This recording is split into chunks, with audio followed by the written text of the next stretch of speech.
into the details, I want to explain and capture your attention. Why is this a problem? Why is this the dog? That's The dog that didn't bark. the dog that didn't bark. Well, it is because fuel duty was a very, very good way to capture revenues from motoring for a very long time, almost 100 years. However, this chart, the story it's telling is that the blue line is revenues from the duty, and the yellow line, which turns green to the blue, that's miles driven, UK vehicle miles. So how much people drive in the country. And what the story tells me is that after a while, fuel duty stopped being a good proxy for measuring how much people use the roads.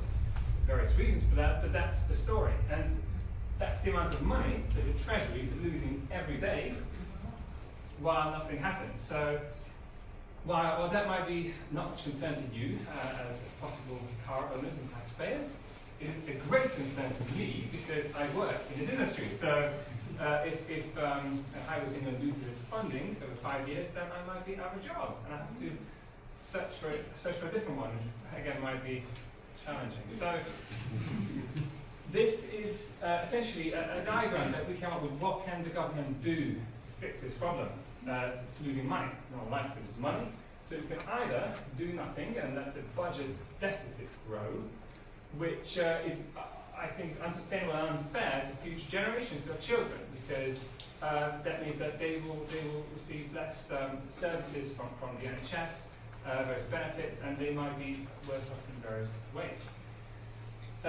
Or more austerity, which is unfair to all of us, because we have to pay more at the moment. So the three other alternatives that we come up with is either they increase fuel duty rate to make up for the money that's missing, and come up with a new tax for electric cars as well, or they increase taxes on other wealth-creating activities.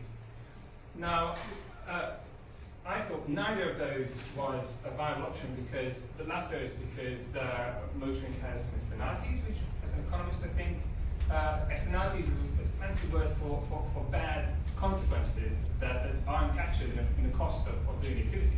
So those consequences should be accounted for, and therefore motoring itself should maintain that link. Now, first I'll describe the three pillars of what Miles Better is about, what it is as an idea, and secondly, I'll tell you the four features that differentiate it from a traditional road pricing scheme. So first of all, Miles Better is a sustainable tax in line with overall mileage levels. Before I do that, actually, let me just ask you to repeat the question that I was asked when I was thinking about this. That might help to put it in the right context. So the question was, how do we pay for better, safer, more reliable roads in a way that is fair to road users, good for the economy, and good for the environment? That's a pretty big question. I hadn't got a clue at the time I saw it, but I thought that's a good question. I'm going to try and answer it.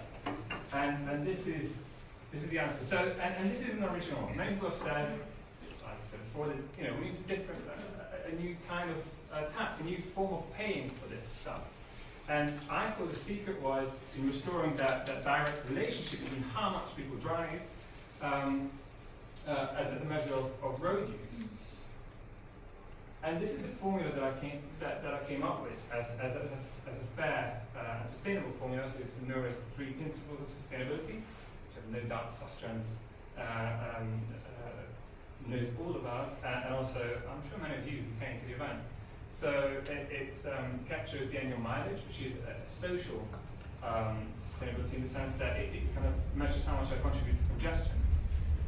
The second is an environmental aspect. It captures all harmful emissions, unlike fuel duty and vehicle excise duty, which are the current taxes on driving, which only capture CO2, which is bad. CO2 is bad for the environment, but the other stuff is bad for our health, which I think is equally important and part of the environmental issue.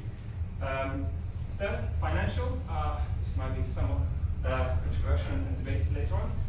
I thought that because heavier vehicles have a much greater impact on the road surface and therefore have a greater impact on the need to maintain them, they ought to pay more for using it as a public good. Now, the second aspect, and I dare say this is really the kind of idea that got me the price, is that insurance companies should be the collecting agents. Now, sounds controversial, yeah, I know. But there is a reason for that. And the reason is user experience. I didn't want to create more hassle for us motorists, and the idea behind this is to bundle the new tax with an existing payment that anyone who drives a car has to do already to make life a little bit simpler for us. And this allows the using of an existing infrastructure, which makes the implementation of the scheme very cheap. Previous schemes were around implementation cost of £5 billion. This one is mere £100 million, so it's significantly less money. And it also allows two options. So a high-tech solution for those who have telematics to measure exact road usage, and a truly closed system whereby I get a statement at the end of the month of the amount I drove, and it gets multiplied by my vehicle per mile rate. But at the same time, it allows a no-tech solution, which is keep everything as is, because insurance companies already own and have all the data needed to calculate the charge as described before. So this is why the judges liked it, because it's very simple and straightforward. Now, the third aspect, and this is something that the BBC picked up on, is that by ring fencing the roads and having a statutory guarantee that these revenues will be reinvested in the network, we can persuade the public and motorists, and then scientists, I hope as well, that this is a good deal, this is a good reform. Now, what are the four aspects in which the proposal is different to road pricing? So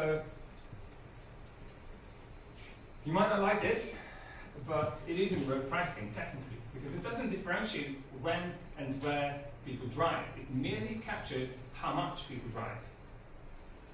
And the reason is clear is because in the past there was a study done by Professor Walker which tried to understand why people rejected the Manchester and Edinburgh congestion charging schemes. And people seem to have a resistance, a strong dislike for time and location differentiators. They just wanted to, they didn't feel that they had a choice. I have to get to work at 9 o'clock, I'm a nurse, I have a shift. It's not like I can choose to go like a consultant. And also they perceive their routes to be fixed. I mean, my job is there, I live there, so there's only one way I can get there, or two, but they both probably involve similar distances. So and similar congested routes. So that's the reason behind it, and we can discuss this a lot more in a lot more detail later on. The second differentiator is that it's cheap to implement and run. As I mentioned before, previous schemes were very, very expensive. Much like the online congestion charge, which a huge amount of money is purely spent on maintaining cameras and people in the back office. Now, I didn't want such a scheme because in my mind, that money is wasted money. It's money that could be better spent in other economy boosting activities. So Treasury liked this very much. I find out on Thursday what they actually think about it. So very excited. Hope you keep me in your thoughts. Third, it doesn't affect privacy, and this is really important because that's the second reason, apart from fairness, that in 2010 got 1.2 million signatures from citizens of the UK resisting road pricing as the darling scheme. It doesn't affect privacy because we already give our data to insurers, so they don't need to collect any additional stuff to calculate the charge. Finally, it has a no-tech and a high-tech option. And I think that's really important because not everyone has a smartphone. I know that in the city, in London, most of us do and use it for all our activities. But the actual fact is, you can't have a solution which relies on that as a payment mechanism or whatever. You need to account for 10-15% of the population who still don't have a smartphone and aren't so tech savvy. Savvy, yeah. So we cannot leave anyone behind. It has to be inclusive as a solution and capable for all. Now, concluding, the question that all of you have been thinking about, if you own a car, is okay, this is all well and good, how much will I have to pay more for this, right? And that's the bottom line of any tax reform. My answer is quite simple. It's revenue neutral, so all of us together won't pay more, which is, you go, okay, fair enough, but how much will I have to pay more? And the answer to that is that we would like to model how much you pay at the moment in fuel duty and vehicle excise duty, and keep your payments roughly the same. And this is because the aim here is not for anyone in the present to pay more, but for future vehicle purchases and so on to contribute more. So it's not kind of retroactive taxation, as some of you might be worried, but it's about changing the mechanism in which the public bodies collect revenue and giving a very convenient platform for potentially local authorities to implement their own congestion charging schemes if they so wish. So that's the idea behind it. It's about giving a system. So I'm going to conclude. Thank you very much for listening, and yeah, it's a great debate.